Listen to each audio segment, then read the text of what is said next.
ইচ্ছে ছিল জনপ্রতিনিধি নির্বাচিত হয়ে জনসেবা করবেন তিনি, সেই আশা পূরণ হল না নরসিংদী রায়পুরা উপজেলা পরিষদ নির্বাচনে অংশ নেয়া ভাইস চেয়ারম্যান প্রার্থী সুমন মিয়ার। বুধবার প্রতিপক্ষের হামলায় প্রাণ হারান তিনি। ময়নাতদন্ত শেষে বৃহস্পতিবার বিকেলে অ্যাম্বুলেন্সে করে নিজ এলাকায় পৌঁছায় মরদেহ।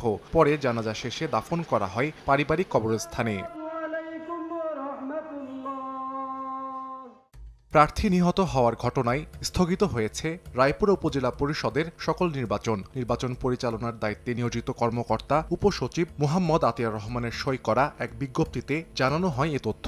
ভোট গ্রহণের পূর্বে বৈধ প্রার্থীর মৃত্যু হওয়ায় সকল পদে নির্বাচন বাতিল করা হয়েছে। কমিশনের সিদ্ধান্ত অনুযায়ী পরবর্তী নির্বাচন অনুষ্ঠিত হবে। এদিকে হত্যার ঘটনায় পরিবারের পক্ষ থেকে কোনো মামলা না হলেও দুইজনকে আটক করা হয়েছে বলছে পুলিশ। জানিয়েছে জড়িতদের গ্রেফতারে চলমান তৎপরতা। প্রতিনিয়ত বিভিন্ন অভিযান চলছে, তো বিভিন্ন অভিযানের ফলেই কিন্তু আইন শৃঙ্খলাটা ভালো ছিল। তো হঠাৎ করে এটা হয়ে গেছে। আমরা চাচ্ছি যে এর সাথে যদি কারো ইন্ধন থাকে, এর সাথে যদি কেউ জড়িত থাকে অথবা কারো প্ররোচনায় হয়ে থাকে, যেই হোক তাকে আমরা আইনের আওতায় নিয়ে আসবো। নগদে 500 টাকা বা তার বেশি পেমেন্টে পেতে পারেন ঢাকায় জমিসহ 20 কোটি টাকার পুরস্কার।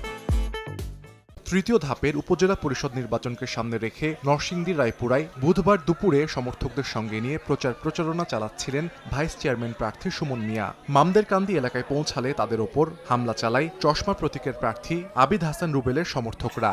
এতে আহত হন সুমন সহ উভয় পক্ষের অন্তত 5 জন। গুরুতর অবস্থায় উদ্ধার করে উপজেলা স্বাস্থ্য কমপ্লেক্সে নেওয়া হলে সুমনকে মৃত ঘোষণা করেন চিকিৎসক। সময় সংবাদ, নরসিংদী।